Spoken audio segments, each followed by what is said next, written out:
When disaster strikes, will you be ready? Good evening, and we begin tonight with the monster hurricane and its deadly impact already. When all hope is gone, will the government be there for you? If you're looking for ways to take your prepping to the next level, then you've come to the right place. Broadcasting from a secure and well-prepared location, it's time for Prepping 2.0. And now, please welcome authors Glenn Tate and Shelby Gallagher. Well, hello, everybody. This is episode 46 of Prepping 2.0. Today's topic is, and there's a lot of numbers, so you're going to have to listen closely, Food Preps 2.0, Part 2. And we're going to talk about inventorying food, chickens for beginners, and Patreon questions that were asked to us about food preps. We're going to answer them in the after show. And in the after show, we're going to do what everybody loves, which is our Live or Die episode, Live or Die number 8. And that's where I put a picture up on social media. We'll be talking more about social media, big development on that. Put a picture up of somebody, and I ask you guys whether that person's going to live or die in the collapse. And the comments, every single one of them, are always hilarious. And so we'll answer that in the after show, because the after show is for Patreons. They support the show and make it possible.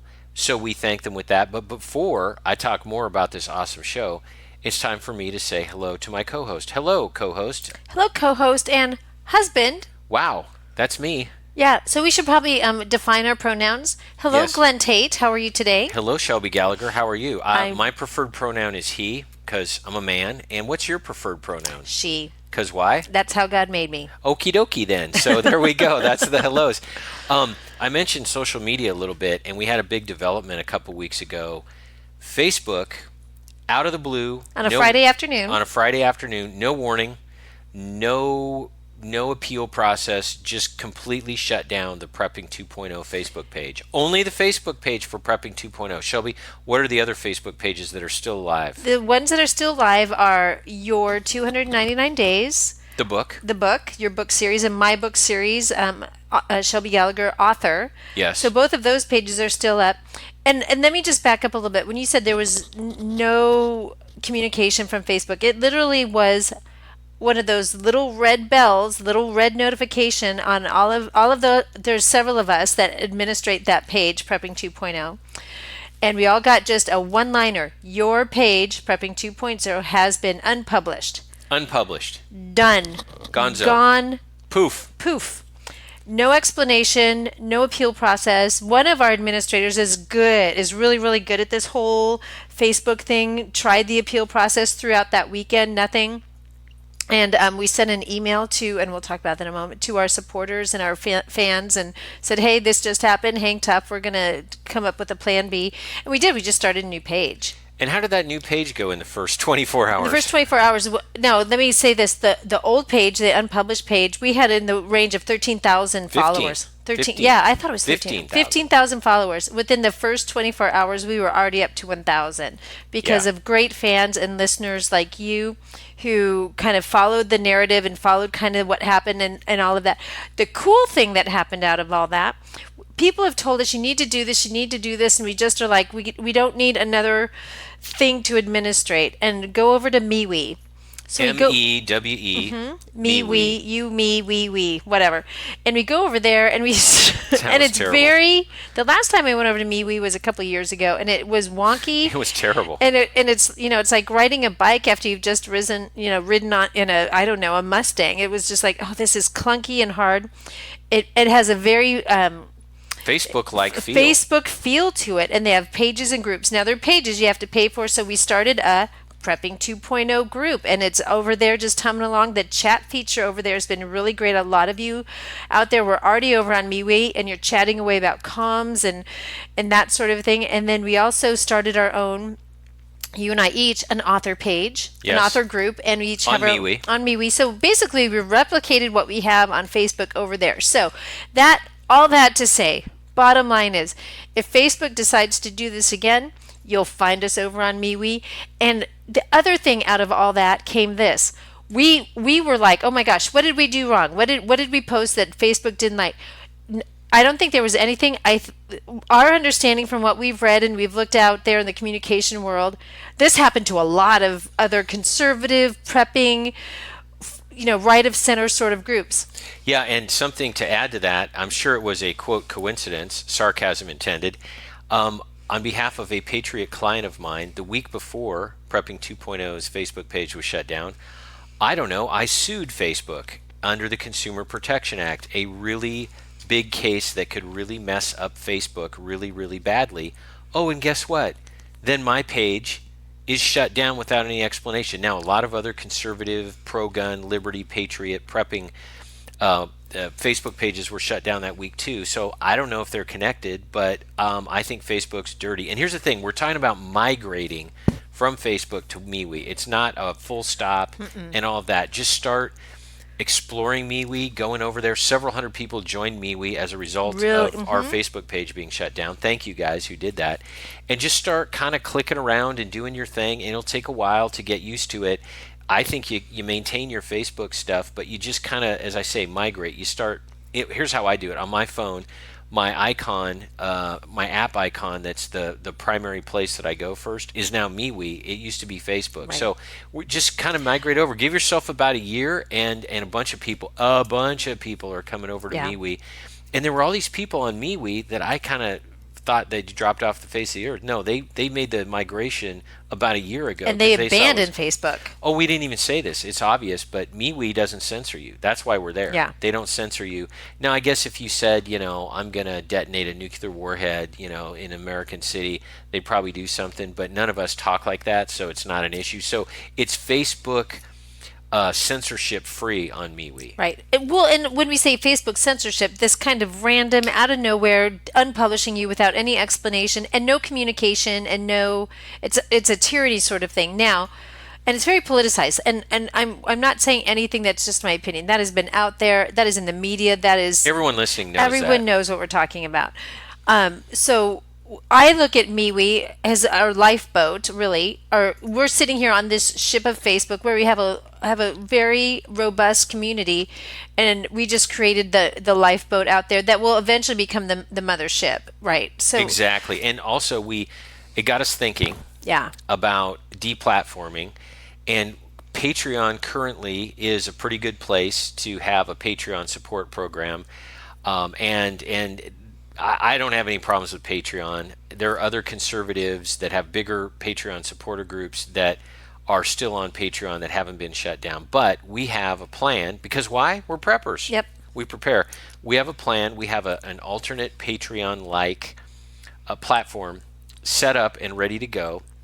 We're not when that day comes, if that day comes. We're not going to tell you guys what it is, because then you'll go over there and you'll be on two platforms. It'll be hard to administer. So here's the thing. You'll get an email from us, because all of our Patreons, we have their email addresses. You'll get an email from us saying, go and switch over to this other platform. Here's the link. It's not going to be like, a spamming or phishing thing. And here's the thing, though. We have to have your email address to do this. So what do? We have Patreon's email addresses, and then we have email addresses from people who go on the website of My Book and Your Book, and they sign up for our email list. So you got to sign up for the email list, both the books email lists, in order to get notification of where we're going to be next. So we're always going to be one step ahead of the censors. And so go into prepping2-0.com and click on Shelby's Books, and that'll take you to agreatstate.com where you can sign up for the email list. We don't sell your stuff. We don't give it out to other people. We don't email you very much either. We don't email you very much. Only when we have busy. something important to say, exactly. Right?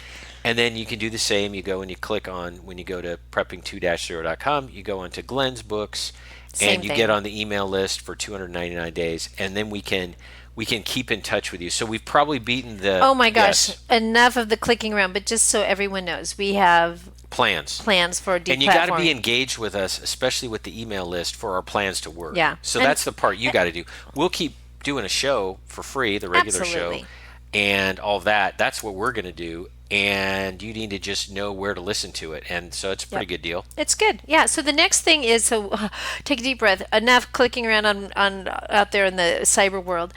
One thing we do every week is the top 100 things that disappear in a collapse. We're on number 36 this week. And again, you can go to prepping2-0.com, lower right-hand corner. Number 36 is fire extinguishers. Huh.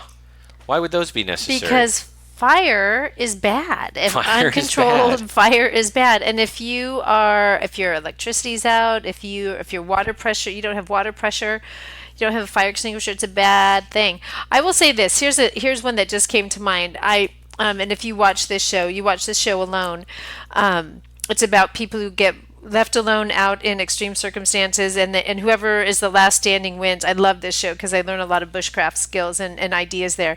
There was a major fire recently on this show, and it's the poor guy did not have a fire extinguisher, and it was a dire situation. So that's what that made me think of just now when I saw this on this list. But fire extinguishers are big, especially when you don't have regular infrastructure.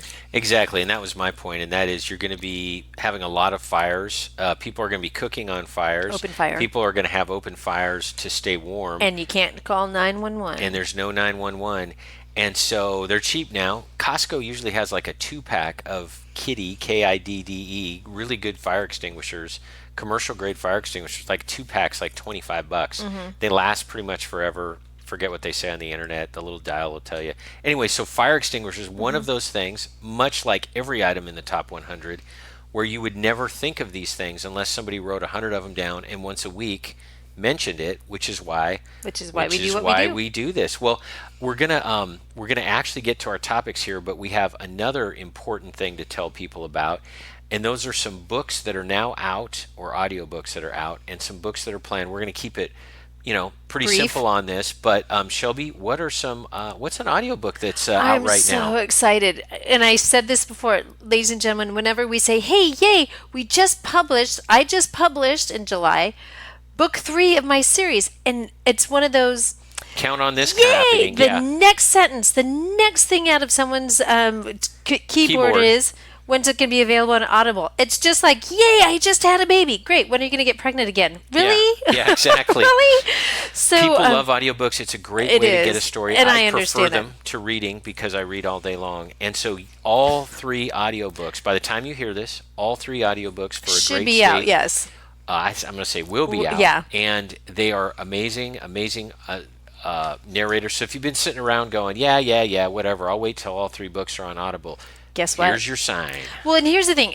You, as a listener right now, listening to a podcast, listening to a radio station, obviously you listen to your entertainment, your news, whatever. You are the Audible audience, most likely. Book 3. And I'm saying will most likely be out by the time you hear this, mainly because the last time when I did book 2, there was a glitch with Audible in the last minute that delayed it a little bit. So yes, you should be able to get it and listen to it. And huge thanks to my narrator who really did some really cool sound effects. My goodness. They're not hokey. It's totally cool. Totally cool sound effects with her producer. So there's that. So we have some other books, though, you want to talk about? Yeah, we have, and we'll be talking more about this in the substantive part of the show coming up here in a moment. And that is, we're going to be doing a book on the food element of prepping. Food Preps 2.0 is our working title. We'll probably stay with that.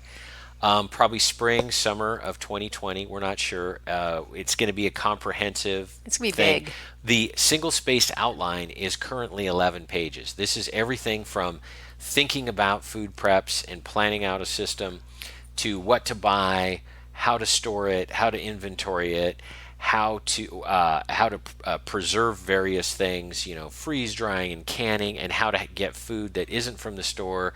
We'll just cover a little bit of gardening and hunting and fishing and chickens It's and a high livestock, level and then look. how to prepare things in grid down conditions. So you can see what we're talking about.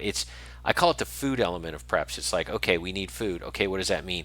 Well, it means everything from getting the food to storing the food to finding the food in your shed or whatever to knowing how to cook it. I mean, food preps are great. Hey, I got a bunch of number 10 tins and I got no can opener and no way to cook it. Great, unless you can eat tin, you're probably going to die. Yeah. So you got to think about the whole system. More on that. But anyway, we're excited about this. Yes, we are. Publishers going bonkers on this. Cannot wait to get this out. It's going to be a nonfiction book. There'll be a few pictures, all of that kind of stuff. It's going to be really, really well produced. And there's another book that is probably coming out, and I'm just going to tease the topic of it. It's going to be on preppers needing gold and silver and how to acquire gold and silver without getting ripped off. and it's going to be co-written with a guy who's an expert in the field. Well, he's a past guest. It's a past guest. So we're going to leave it at that. So we're going to tease that, but that's going to be really cool.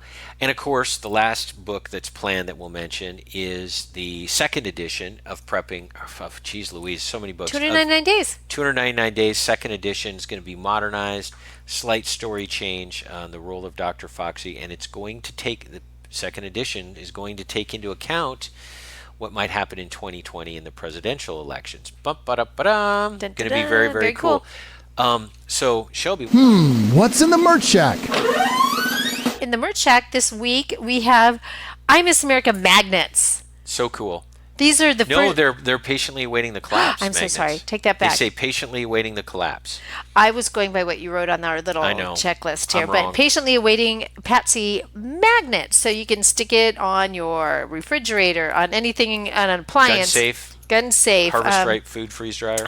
Exactly. Car. Without sticking. So those are brand new. This is our first announcement of this. If you have one of the stickers, they're still there. They're very similar to that, just without the white border. And we also have, because we can talk about that here and not other places that get all sticky about it, we still have our AR mags. We're going to restock that supply here, I believe, soon. And it's kind of fun. Our inventory is getting bigger. And yes, I know there's a person out there that I've been trying to work with, and things like deplatforming keep getting my way. I'm really going to work on trying to get patiently awaiting the collapse T-shirts. I think that'll be fun. That'll be a conversation starter. Big time conversation starter. Yes. So we have a few minutes in this first segment. Yes. Let's start a topic which is something that we ran out of time in episode 44, which was Food Preps 2.0 Part 1. We didn't get to the big topic. It's actually the topic that started started the whole thing, which is inventorying food preps. And Shelby is an expert on this, and I'm just going to be quiet and listen to her tell you about. There's more to this than you think, guys. This isn't, hey everybody, get out a spreadsheet and create the. No. There's so much that goes into this that you'll listen to this and you'll realize how it affects the entire system you have of food preps and how it's going to make stuff better. Shelby, take it away. So, and this is in all of my little researching of how to keep an inventory, because that's where you and I get tripped up. It's like, where is this object that we need? In the garage. And that's like saying it's a needle in a haystack, because our garage is unorganized currently right now, and trying to get things organized, and we are getting there. So I'm clicking around and playing around on some of the things out there, especially with food inventory. And one person out in the world of Cyberville showed a label that they put on their food that had a QR code, and it was a professional, And QR codes are those little things with a bunch of little pixelated boxes, and you scan it with your phone, and it pops up on your phone and tells you what it is. And so when you scan it, depending on what it is, I mean, there's QR codes all over. It'll take you to a website. It'll take you somewhere. This QR code is assigned to the food item that's on the label. So, you generate it. So what I was looking at was this person, blueberry jam with a QR code. So they can use that QR code to inventory. And I immediately asked that person, what is that you are doing? And said it is an app where you can generate your own QR codes for inventory purposes. And I'm like, my head exploded. I literally lost a night of sleep playing on my phone trying to. This is true, everybody. It's true. I'm sitting there going, "Oh my gosh! This oh my gosh! is the oh my woman gosh!" I married. Holy crow! So there's 2 apps out there. So that I want to start you there. There's 2 apps out that I know of. There's probably more, but the 2 I know of are Sortly, and the other one is Orca. Think Orca whale, Orca Scan, and what it is, they have their basic. Setup. You can set up and you can get their free whatever. And this is all on your phone, by the way. That's what's cool, because you can walk out to your storage area and start QR scanning stuff. You can enter it. You'll talk about that more, but I want to let everybody know it's not like some complicated retail gadget. It's like totally affordable. It's an app on your phone. It's an app on your phone. So there it is. So let me just walk you through how this works. So those of you who follow me on social media, you've seen this, where I have my little label with the QR code, and it says, bananas. I've freeze-dried some bananas. I have a QR code. So it's not just a QR code that you can't look at unless you're a computer. It says like bananas, and it's got the date and all of that other stuff, plus a QR code. So what I have on my phone, I have set it up, tub food, tub A. I sit here with my packaged bananas that I've packaged because I've created the QR code for bananas and I've made the labels. And these are freeze-dried, not, yes, not just raw. So, yeah, they're freeze-dried. So I scan the code. It comes up and I say, I'm putting 5 packages of this into my tub A. So now when you, and this happened when you went and had Team Weekend a few weekends ago, about a month or so ago now, and I wanted to bring you some eggs because you were having a food issue. All I did was search for eggs. Boom, there it is. And I went and there it was in tub B, and you pulled it out and you took it off the inventory list because you went beep, and now it's checked out basically. It's like a retail store, but without the retail store costs. It's like the same technology, but it's on your phone. And it's Sortly, SORTLY. Right. Which I've used this. I love this thing. This is so easy to use. Even Glenn Tate can use it. Well, and here's the thing. You were a little bit skeptical at first because you're like, we have so much stuff to organize. I don't even know where to start. And I said to you, we'll just start. When I start canning something, when I start freeze drying something, we will just start there and start creating tubs, which is good. And then it grows from there. 2 things where it grows. So let's say I go to Costco and I buy some of their freeze-dried, I don't know, let's just pick something, eggs, because they sell them. I don't need to create a QR code. I can scan the what is the UPC code. UPC code. The little barcode. This is the coolest thing, and I've seen it. I didn't believe this. This is what really got me going on this thing. So she gets something from Costco, and she puts her phone up, and she goes snap, and then all of a sudden on the screen is that product, and it has the number of servings. It has the, I think, nutritional stuff. A picture of it. A picture of it, and the amount of it. It's like 2.1 pounds or whatever. It's right there, and you don't have to type it in. You don't have to take a picture. And I just need to say I want to put it in tub this with this much, this quantity. Done. Easy to do. So this is just with the food part of it. So food that I create, that I've canned, freeze-dried, whatever, dehydrated, whatever, I can create a code for. Or if I buy something, I've already got a code for it. That's food element. Now let's just branch this out a little bit. What if I want to keep track of my ammo? Bam, done. What if I want to keep and what if I just want to keep track of valuables for insurance purposes? Easy, and that sort of thing. Clothing, sleeping bags, all of those.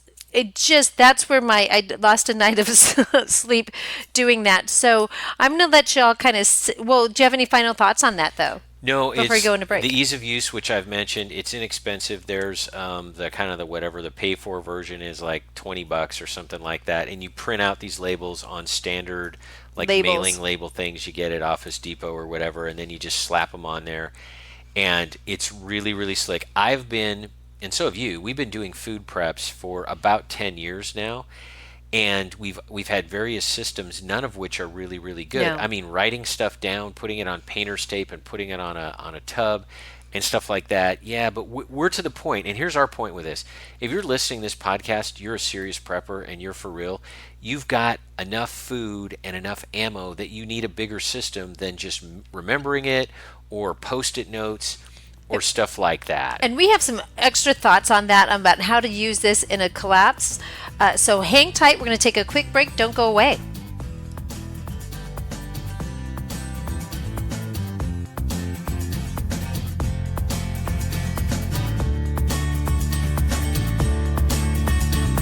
We'll be right back with more of Prepping 2.0 with authors Shelby Gallagher and Glenn Tate right after this.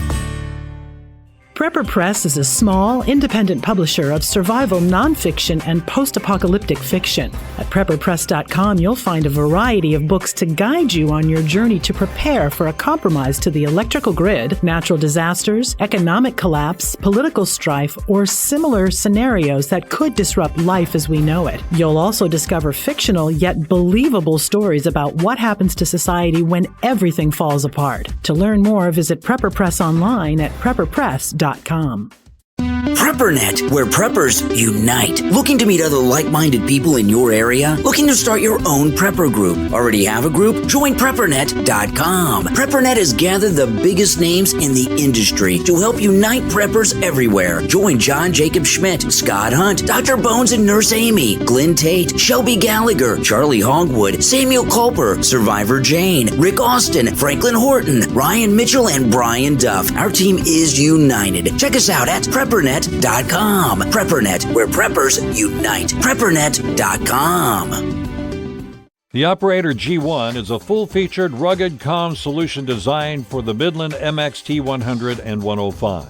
Using the GMRS bands, there is no ham license required and no test needed for operation. Ideal for preppers, hunters, homesteaders, ranchers, and people just like you. If you recognize the value of wireless communication with or without grid power, the Operator G1 is an award-winning solution that allows simple, one-button communication when it counts. Our 2-year warranty, quality materials, and first-class assembly technicians deliver a high-value solution when you need to be sure you can get your comms up. To learn more, go online to portableuniversalpower.com.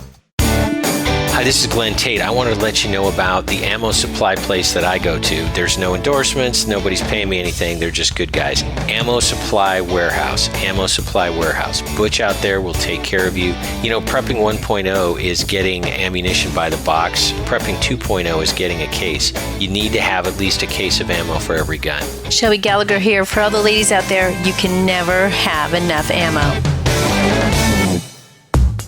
And we're back with more of Prepping 2.0 with authors Glenn Tate and Shelby Gallagher. Welcome back, everyone. This is Shelby Gallagher. Continuing our conversation about inventorying food preps in your preps and using an app to do that.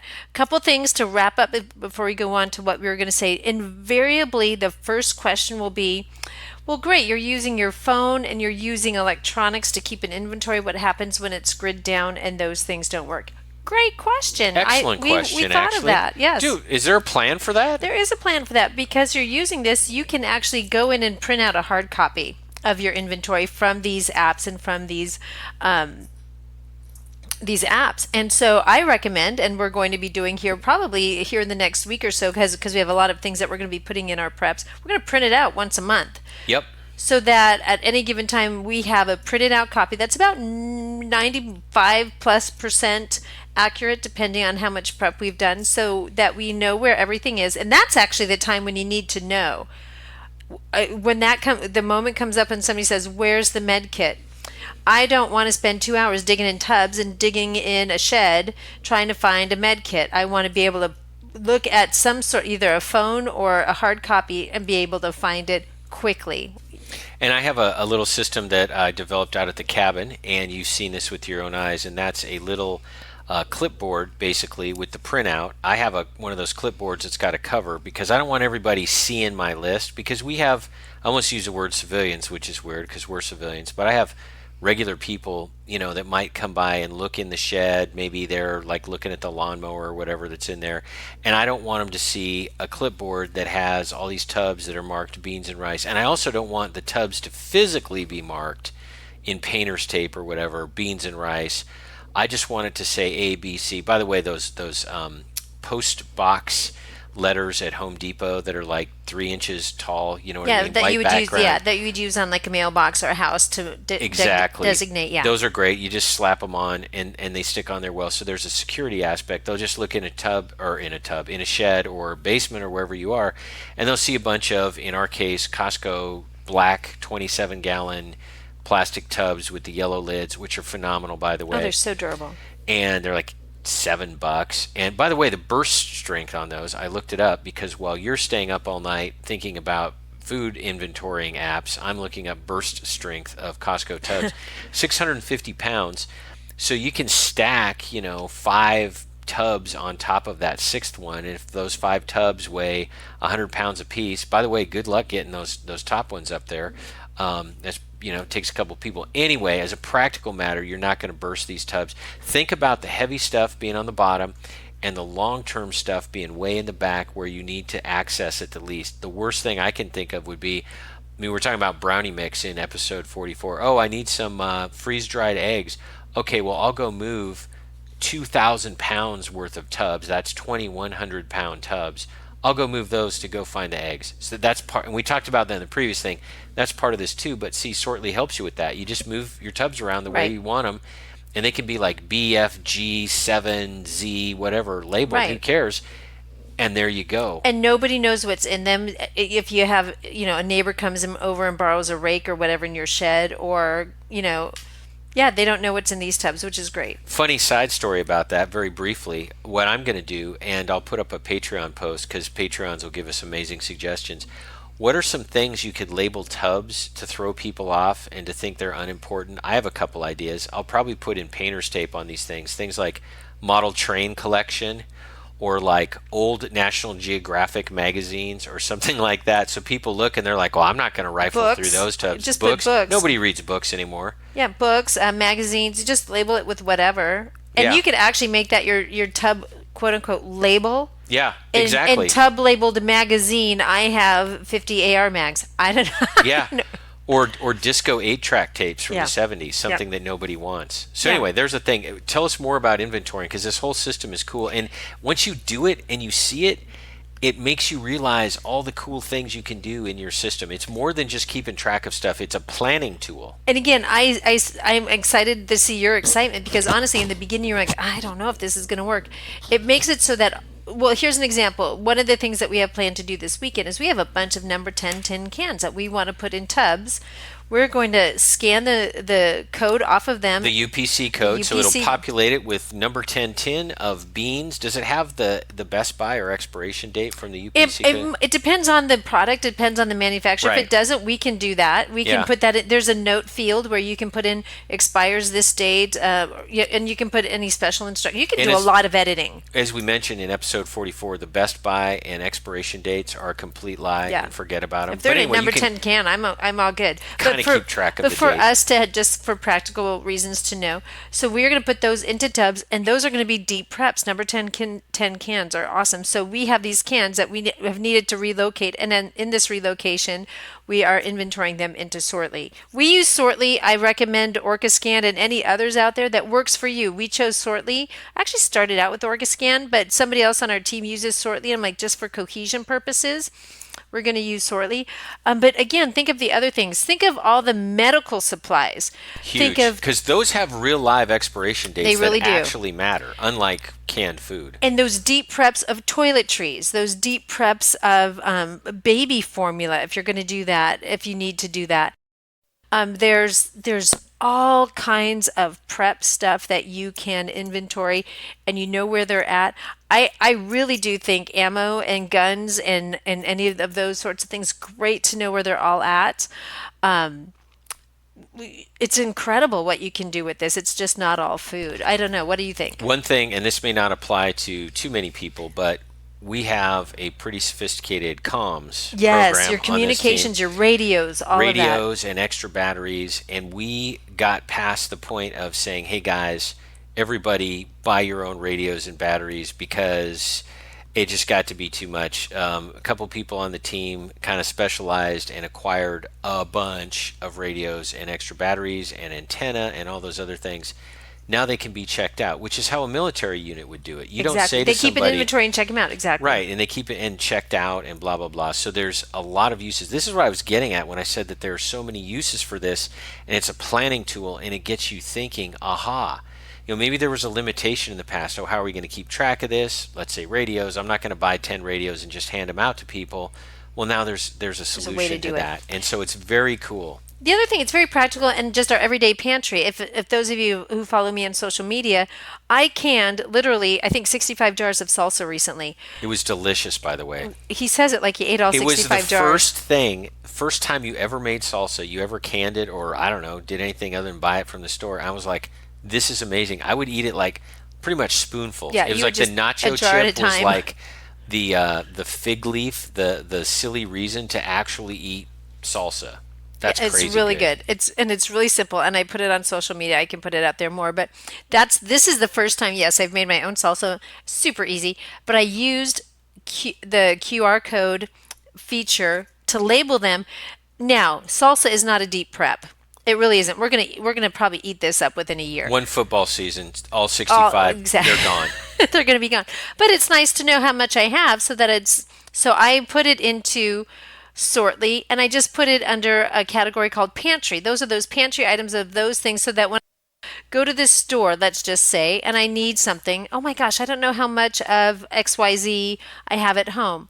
A good example of that, we use Torani syrups a lot. The kids use it to make drinks with flavored soda. syrups, yeah, for like putting in like soda pop and like also for like lattes. We don't use them for lattes. Right. That's what they're used for. But especially the kids. So here's the thing: we are guilty of going to the store and like, "Ooh, that flavor sounds good." And then we go home like, "Oh, we have 6 jars or 6 bottles of that already." I have inventory based on a true story. It is.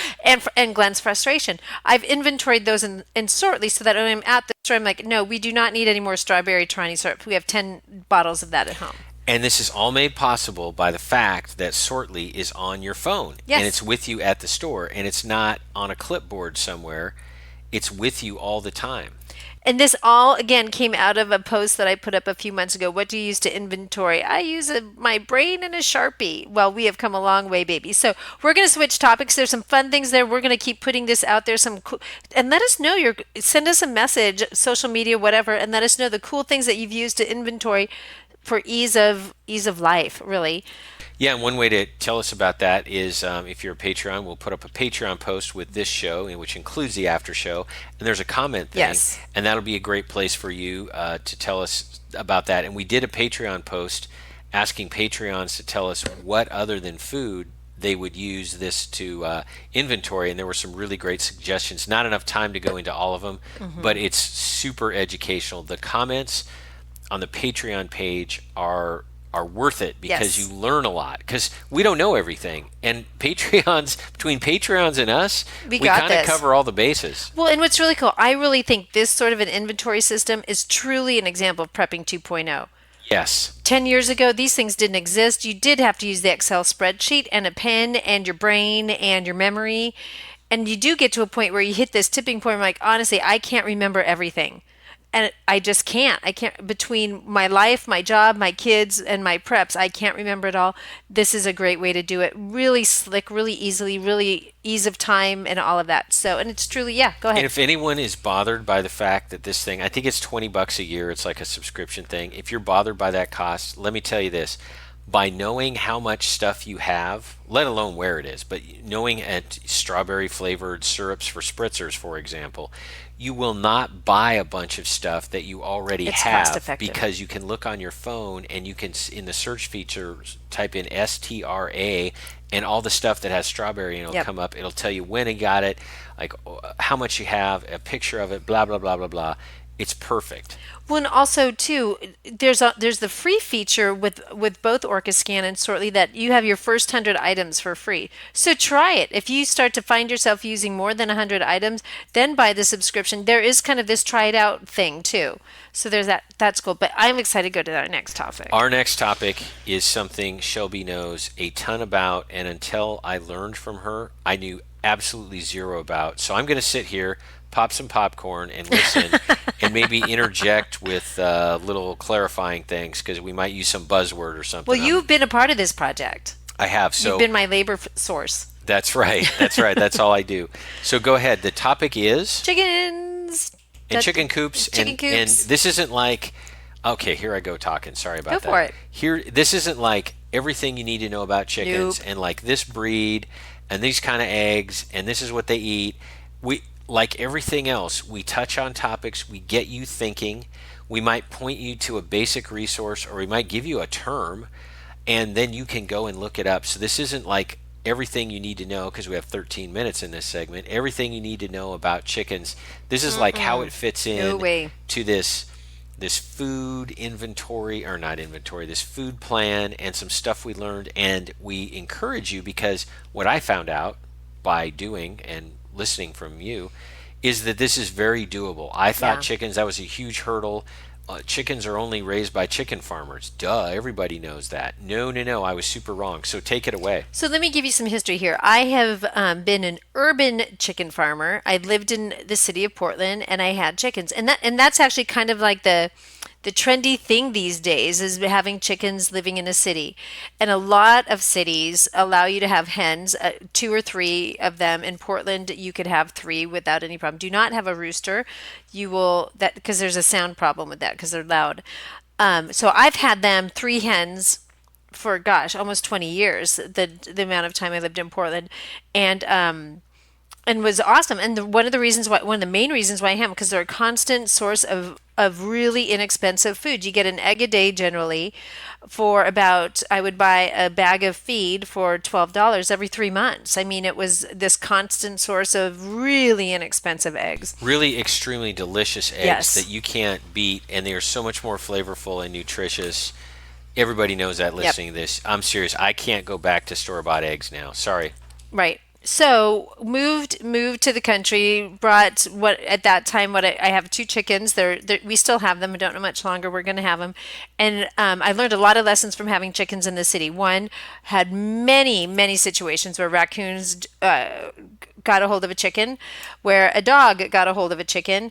The most recent one was literally a raccoon got into the chicken coop, and it was a murderous scene the next day. So having to deal with the predators, and that's where chickens have truly the feeder fish of the mammal community, and they're easy targets. And so here we are out in the country, and we want to build a coop, and we go look around at, like, not just one of these little, few $100 hutches at the local stores. Because we want to have like 10 to 15 chickens to really do the egg production. Because among other things, we're going to cook those eggs and we're going to freeze dry them in the freeze dryer and blah, blah, blah. See, it's all part of a system. But we want to have a major amount of eggs and not just kind of a 1 or 2 egg a day thing, but not 100 chickens. Right. We want basically we want to upgrade. Now, let me lay this out there for you chicken folks out there. I don't want chickens right now for meat. I'm not ready to do that. I want good egg production, and I want anywhere from 10 to 15 hens.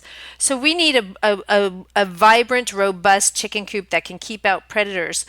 Not one of these little $100, $200, $300, $400 hutches from your local feed store that is more for urban, living in the city sort of. Because I can guarantee you right now, they're cheap. Because in the city, the chickens can call 911 and the police will come and get rid of predators. They can squawk and I'll come running out and I will, Maybe they can't call 911. It doesn't always work that way. They can't call 911. So we're looking around, and when we first were starting to look at this, we looked at like small sheds and actual like small outbuilding sort of things.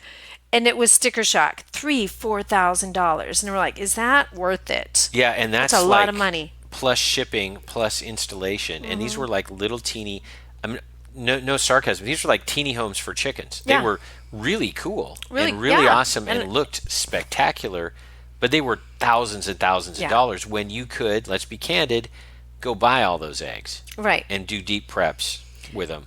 And you wouldn't have the ongoing chicken production if you did that, but there's no way you make back $4,000 in quote free eggs. So, but it's not for that, is it? It's not, exactly. So then it's the whole, okay, let's keep thinking about this, keep looking around. And I'm going to be honest with you, it was last springish, early summer. I walk into a Costco and they have a heavy grade shed. It's a small outbuilding shed for tools. It's meant to like put lawnmowers and stuff. And I called you and I said, I found it. And it was $700. Yeah. It was under $1,000. I'm like, that is it. And we went to go buy it. They had sold out. We had to go back several times until they got more in. When we got one, put that away because we had other things going on this summer. We've started putting it together. So that's the pen part of it. That's the chicken coop part of it. There's also the fencing. We want a pen so that they can be outdoors. Keep in mind, we live in the country. There are predators. We will attract predators with this. They are flying in, digging under. That sort of thing. Found a pen at we have out here Tractor Supply, which is kind of a feed store company. They have a great pen. We walked into one of their stores. I'm like, that's it. It's got a cover on it, and we're going to abut these 2 buildings together, and we're almost done. I'm so excited.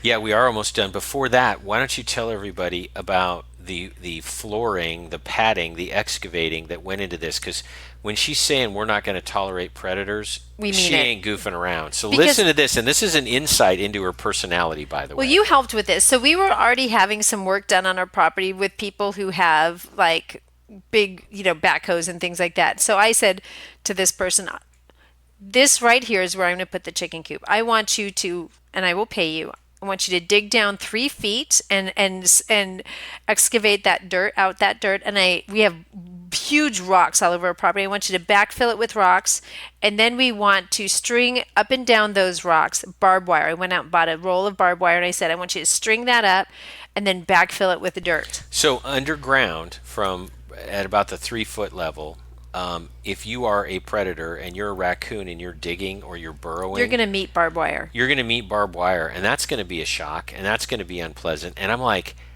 dang, she not only does a chicken coop, she's burying barbed wire. I mean, I'm telling you.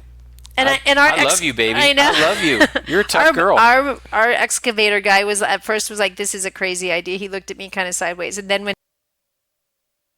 that's pretty buttoned up. And I showed him what we were doing. Here's the shed part, and here's the pen part. And he was like, this is a great idea. This is the guy that has lived where we have lived for most of his life. He has done a lot of work for a lot of people, and he's telling us city folks that's a great idea. I felt very encouraged by his assessment of our plan. So we are almost done. And it has turned a little bit more involved than we thought. Because the shed, because it's not chintzy, the shed that covered the bought at Costco, that great instructions, that was involved. That took us a few weekends to get that thing put together, and I'm glad it's solid. And because it's plastic, it'll be easy to hose out and clean out with chickens. It's not wood that's going to get all the chicken schmutz all over it and get gross and rot. Feel really good about it. And we have chicks coming next week. Other side of that, we have chicks coming next week. We need to raise them. We need to keep them warm. We need to do all that. We need to keep them away from predators. And I'm excited. So you mentioned the chicks because you got the chicken coop. We have that under control. And so, and I should mention this system of the plastic heavy duty good shed and then the chicken pen and kind of bumping them up together took a little bit of engineering and customizing on our part. And no offense, guys, don't ask us to tell you, like, give you the plans and to draw them up and tell you where to drill holes. We'll show you pictures, and you're going to have to figure this out on your own. We ask us questions. We'll show you, but we had to we had to do it as we went, kind of a thing, to get the doorways to match up and that sort of thing. I will say this though too, and we'll put pictures out there as well.